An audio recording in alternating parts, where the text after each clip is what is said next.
ഇന്ന് നിങ്ങളുടെ മുമ്പിൽ അവതരിപ്പിക്കാൻ പോകുന്നത് ഈ എപ്പിസോഡിലെ പ്രധാന വിഷയം. പലരും പല പ്രാവശ്യം ചർച്ച ചെയ്ത് ഒരു തീരുമാനത്തിലെത്താൻ പറ്റാതെ പലതരത്തിലുള്ള വിശദീകരണങ്ങളുമായി തുടരുന്ന ഒരു സംഭാഷണ പരമ്പരയാണ്. അത് മറ്റൊന്നുമല്ല, ഡൽഹിയിലെ ആം ആദ്മിയുടെ തോൽവിയാണ് ഇപ്പോഴത്തെ പ്രധാന സംസാര വിഷയം. തെരഞ്ഞെടുപ്പിന് മുമ്പ് ആം ആദ്മിയും BJPയും തമ്മിലുള്ള മത്സരം മാത്രമല്ല, കോൺഗ്രസിൻ്റെ ഒരു ഉയർത്തെഴുന്നേൽപ്പും പല നിരീക്ഷകരും പ്രവചിക്കുകയുണ്ടായി. ഡൽഹിയിൽ മൊത്തം കണ്ടൊരു പ്രത്യേകത, നമ്മുടെ നിരീക്ഷകർ മറന്നുപോയൊരു കാര്യം, അവിടെ ആം ആദ്മിക്കെതിരായി ഒരു ഭരണവിരുദ്ധ വികാരം രൂപപ്പെട്ടു വരുന്നുണ്ടായിരുന്നു. അതിന് പല കാരണങ്ങളുണ്ട്. ശരിയായിരിക്കാം, തെറ്റായിരിക്കാം. ഈ ഭരണവിരുദ്ധ വികാരത്തെ മുതലെടുക്കാമെന്ന് ആര് വിചാരിച്ചു? കോൺഗ്രസും വിചാരിച്ചിരുന്നു. അപ്പോൾ കോൺഗ്രസിൻ്റെ ഈ പ്രൗഢി നിറഞ്ഞ പ്രചരണം, പ്രിയങ്ക ഗാന്ധിയും രാഹുൽ ഗാന്ധിയും ഒക്കെ ഇറങ്ങി കേജ്രിവാളിനെ അറ്റാക്ക് ചെയ്തുകൊണ്ടുള്ള പ്രചരണം, പലരും വിചാരിച്ചിരുന്നു കോൺഗ്രസിന് മെച്ചമുണ്ടാകുമെന്ന് വിചാരിച്ചിരുന്നു.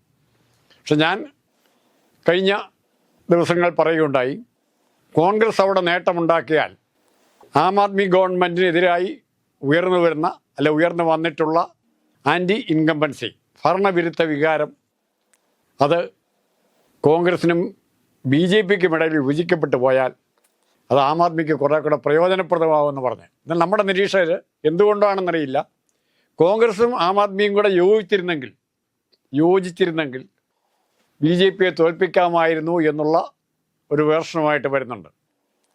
പക്ഷേ അങ്ങനെ ഒരു സംഭവം ഉണ്ടായാലും അത് പ്രായോഗിക തലത്തിൽ പ്രതിഫലിക്കില്ല. കാരണം കോൺഗ്രസും BJPയും മുഖ്യ ശത്രുവായി പ്രഖ്യാപിച്ച് പഠിപ്പിച്ചത് ആം ആദ്മിയാണ്.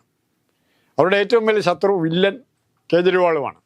അപ്പോൾ കേജ്രിവാളിനെതിരായ ഒരു വികാരം കോൺഗ്രസ് പ്രവർത്തകരുടെ ഇടയിൽ, അനുഭാവികളുടെ ഇടയിൽ ഉണ്ടാക്കി.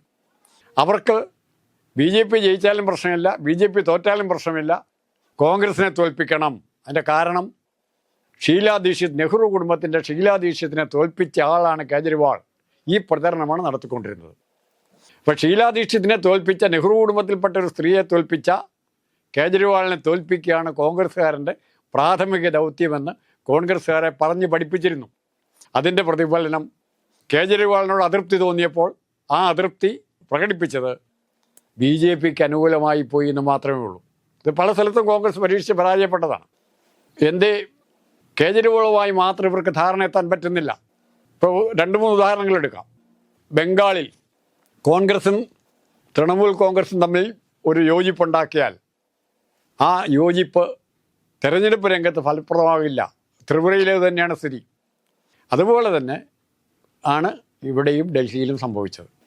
മറിച്ച് ആം ആദ്മിയും കോൺഗ്രസുമായി യോജിക്കണമെങ്കിൽ ഒരു തുടർച്ചയായി ആ സംസ്ഥാനത്തെങ്കിലും ഡൽഹിയിലെങ്കിലും ഒരുമിച്ച് രണ്ടു കൂട്ടരും കുറേ നാളുകളെങ്കിലും പ്രവർത്തിക്കണം.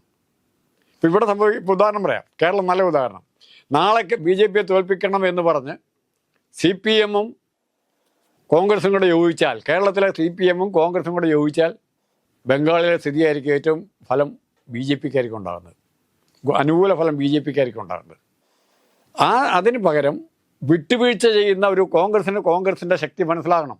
അത് മനസ്സിലാക്കാതെ കോൺഗ്രസ്സിലെ ആറാട്ടുമുണ്ടന്മാരായ കുറേ നേതാക്കൾ ഇപ്പോഴും തങ്ങളാണ് വലിയവരെന്നും തങ്ങൾ പറയുന്ന മറ്റ് കക്ഷികൾ കേട്ടുകൊണ്ട് പോകണമെന്ന് ഉള്ള വാശി പിടിക്കുന്ന കുറേ നേതാക്കന്മാരുണ്ട്. അതിൽ ഉദാഹരണമായിരുന്നു ഡൽഹി. ഷീലാ ദീക്ഷിതിനെ നാട് വിടേണ്ടി വന്നു. കോമൺവെൽത്ത് അഴിമതി ഉൾപ്പെടെയുള്ള പല പ്രശ്നങ്ങളുണ്ടായപ്പം അവിടെ നാട് വിടേണ്ടി വന്നു. ആ ഷീലാ ദീക്ഷിതിന് വേണ്ടിയാണ് കോൺഗ്രസ് സംഘടന പിന്നീട് പ്രവർത്തിച്ചത്. ബംഗാളിൽ അധീർ രഞ്ജൻ ചൗധരിക്ക് വേണ്ടി. ഫലം എന്താ ഉണ്ടായത്? ത്രിപുരയിലും ഇത് തന്നെ സംഭവിച്ചു.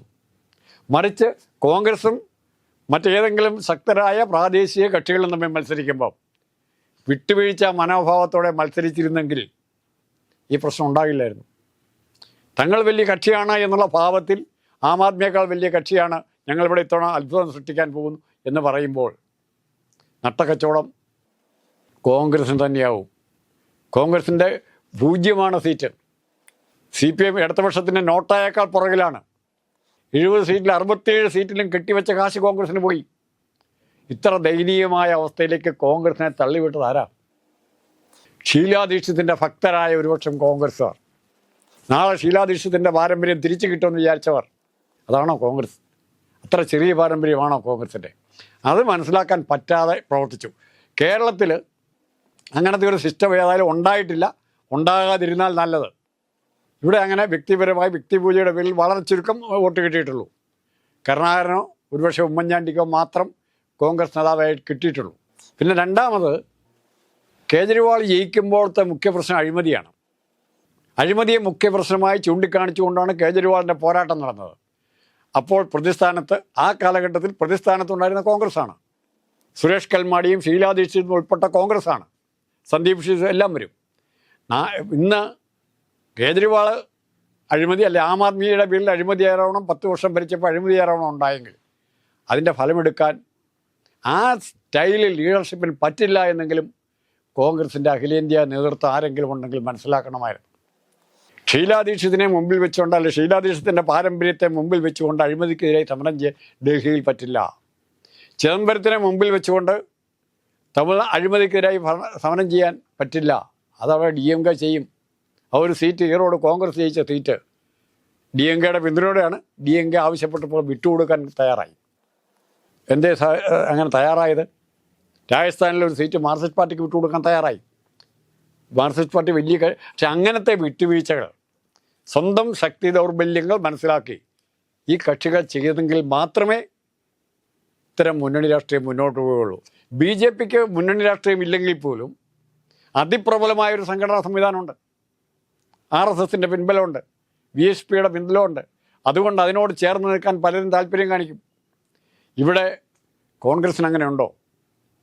ഇനിയും എടുക്കാം. നാളെ ഡൽഹിയിൽ കേജ്രിവാൾ ജനങ്ങൾക്ക് കൊടുത്ത വികസന മാതൃകകൾ, ജനങ്ങൾക്ക് കൊടുത്ത കൺസെഷനുകൾ, കിറ്റുകൾ, ഇത് തുടർന്ന് കൊടുക്കാൻ BJPക്ക് പറ്റുന്നില്ലെങ്കിൽ, കാരണം പറ്റില്ല, എല്ലാ സ്റ്റേറ്റിലും ചെയ്യാതെ BJPക്ക് ഇവിടെ ചെയ്യാൻ പറ്റില്ല. അത് പറ്റാതെ വരുമ്പോൾ അതിനെതിരായുള്ള എതിർപ്പ് സംഘടിപ്പിക്കാൻ കഴിയുന്നത് ആം ആദ്മിക്ക് മാത്രമായിരിക്കും. കോൺഗ്രസിനവിടെ സംഘടനാ ശക്തി ഇല്ല. രാഹുലും പ്രിയങ്കയും ചെല്ലുമ്പോൾ കുറേ ആൾ കൂടും. കേരളത്തിലും സംഘടനാ ശക്തി ഇല്ല. പക്ഷെ മറിച്ച് സാമുദായികമായ സംഘടനകളുടെ പിന്തുണയുണ്ട്. ആ പിന്തുണയിലാണ് കോൺഗ്രസ് മുന്നോട്ട് പോകുന്നത്. അല്ലാതെ മറ്റെന്തെങ്കിലും കഴിവുകൊണ്ടാണെന്ന് വിചാരിച്ചിട്ട് പോയി. അപ്പോൾ ഇത് ആം ആദ്മി ഒരു പാഠം പഠിപ്പിക്കുന്നുണ്ട് ഇന്ത്യയിലെ രാഷ്ട്രീയ കക്ഷികളെ. രാഷ്ട്രീയ കക്ഷികൾ മുൻകാലങ്ങൾ ഉദ്ദേശിച്ച പോലെ കുറേ നേതാക്കന്മാരെ മുമ്പിൽ വെച്ചുകൊണ്ട് മുന്നോട്ട് പോകാൻ പറ്റില്ല. കേജ്രിവാൾ ഒരു ഇഷ്യൂവിന് വേണ്ടി നിന്ന ആളായിരുന്നു. ആ ഇഷ്യൂവിൽ ജനങ്ങൾക്ക് താല്പര്യമുണ്ടായിരുന്നു. ആ ഇഷ്യൂവിൽ നിന്നും കേജ്രിവാൾ പുറകോട്ട് വന്നപ്പോൾ ഒന്നുകൂടെ ആലോചിക്കും. കേജ്രിവാൾ അഴിമതി ആരോപണം കോൺഗ്രസിനെതിരായിട്ടാണ് ഉന്നയിക്കുന്നത്. ഇപ്പോൾ BJP ആണ് പ്രതിപക്ഷത്ത് വന്നത്. BJPക്കെതിരായിട്ടൊരു അഴിമതി ആരോപണം ഫലപ്രദമായി ഉന്നയിക്കാൻ ഇവർക്ക് പറ്റിയിട്ടില്ല. എന്തേ പറ്റാത്തത്? BJPക്കെതിരായി ഫലപ്രദമായ ഒരു അഴിമതി ആരോപണം, അതിൻ്റെ പേരിൽ പ്രക്ഷോഭം നടത്താൻ പറ്റിയിട്ടില്ല. കേരളത്തിൽ പറ്റിയിട്ടുണ്ടോ? കേരളത്തിൽ പിണറായി വിജയനെതിരായ അഴിമതി ആരോപണം ഒരു സമരമായി മുമ്പോട്ട് കൊണ്ടുവരാൻ പറ്റിയിട്ടുണ്ടോ? കേരളത്തിൽ പോലും പറ്റിയിട്ടില്ല. എന്തേ പറ്റാത്തത്? അത് സ്വയം ആലോചിക്കേണ്ട കാര്യമാണ്. അങ്ങനത്തെ ജനങ്ങളെ സംഘടിപ്പിക്കുന്ന, ഇൻവോൾവ് ചെയ്യിക്കുന്ന പ്രക്ഷോഭ പരിപാടികളുമായി കോൺഗ്രസിന് എന്തെങ്കിലും ചെയ്യാൻ പറ്റുമോ? സൂചനാ സമരങ്ങൾ മാത്രം. ഇപ്പം നന്ദി പറയേണ്ടത് ആനയ്ക്കും പന്നിക്കും കുറുക്കനുമൊക്കെ നന്ദി പറയണം. വന്യമൃഗങ്ങൾക്ക് കോൺഗ്രസ് നേതാക്കളുടെ ശബ്ദം പ്രകടിപ്പിക്കാൻ പലയിടത്തും കിട്ടുന്ന അവസരം ഇതാണ്. നാട്ടിലെ ജനങ്ങളുടെ പ്രശ്നങ്ങൾ പറയാനില്ല, കുടിവെള്ളക്ഷാമം പറയാനില്ല, പാലക്കാട് വിക്ടോറിയ കോളേജ് അടച്ചിട്ടതിനെ പറ്റി പറയാനില്ല, പൂക്കോട് സിദ്ധാർത്ഥൻ്റെ മരണം ഇവർ വിട്ടുകളഞ്ഞു. അങ്ങനെ എത്ര സംഭവങ്ങൾ. ഇതിനപ്പുറത്തേക്ക് ഇവർക്ക് പോകാൻ പറ്റുന്നില്ല. ഏറ്റവും വലിയ അപഹാസ്യമായൊരു പൊസിഷനിലെ പ്രധാനമന്ത്രി പറയുകയാണ് കേരളത്തിൻ്റെ മുഖ്യമന്ത്രി കള്ളക്കടത്തുകാരുടെ ഓഫീസാണെന്ന് പറയുക. ആ മുഖ്യമന്ത്രി ഇന്നും ഇവിടെ ഇരിക്കുകയാണ്, പ്രധാനമന്ത്രി അവിടെ ഇരിക്കുകയാണ്. ഈ വൈരുദ്ധ്യം തുറന്നു കാട്ടാൻ പോലും കോൺഗ്രസ്സുകാർക്ക് സാധിക്കുന്നില്ല. എന്തേ പറ്റാത്ത? ഈ ഒരൊറ്റ കാര്യം പറഞ്ഞാൽ മതി. നരേന്ദ്രമോദി തന്നെ കണ്ടെത്തി പറഞ്ഞ കള്ളക്കടത്തുകാരുടെ ഓഫീസായിട്ട് തൻ്റെ ഓഫീസിനെ മാറ്റി പിണറായി വിജയൻ ഇപ്പോഴും അധികാരത്തിലിരിക്കുകയാണ്. അവിടെ വെച്ച് ഇന്ന് എന്തേ അന്വേഷണം നടക്കാത്ത? അപ്പോൾ ഇതിനെ സംരക്ഷിക്കണം കൊടുക്കുന്ന മോഡിയെ പറ്റി പറയാനിവിടെ പറ്റുന്നില്ല. അതിൻ്റേതായ കാരണമുണ്ട്. മോഡിയെ കാര്യമായി എതിർക്കാൻ ഭയമുള്ളവർ വേറെയുണ്ട്. അതിന് കാരണം വേറെയാണ്. അത് അടുത്ത ലക്കത്തിൽ പറയാം, അടുത്ത എപ്പിസോഡിൽ പറയാം. അതുകൊണ്ട് ഇത് പറയേണ്ടത് ആം ആദ്മിയുടെ ഡൽഹിയിലെ പരാജയവും കോൺഗ്രസിൻ്റെ പരാജയം കൂടിയാണ്. കോൺഗ്രസിൻ്റെ പരാജയം എന്ന് പറഞ്ഞാൽ സീറ്റ് കിട്ടാത്തതിലല്ല, കോൺഗ്രസ് കുറച്ചുകൂടി വോട്ട് പിടിച്ചിരുന്നെങ്കിൽ, ആം ആദ്മി വിരുദ്ധ വോട്ടുകൾ കോൺഗ്രസിന് 1%, 2% പിടിക്കാൻ സാധിച്ചിരുന്നെങ്കിൽ കേജ്രിവാളിൻ്റെ സീറ്റുകളുടെ എണ്ണം കൂടുമായിരുന്നു. കാരണം ആ തിയറിയിലാണ് ഇപ്പോഴും ഞാൻ നിൽക്കുന്നത്. അതുതന്നെയാണ് ശരിയെന്ന് ഞാൻ വിചാരിക്കുന്നു. കോൺഗ്രസിൻ്റെ വോട്ട് കുറഞ്ഞു പോയതുകൊണ്ടാണ് ആം ആദ്മിക്ക് അവിടെ ഭരണം നഷ്ടപ്പെട്ടത് എന്ന് മാത്രം പറഞ്ഞുകൊണ്ട് നിർത്തുന്നു.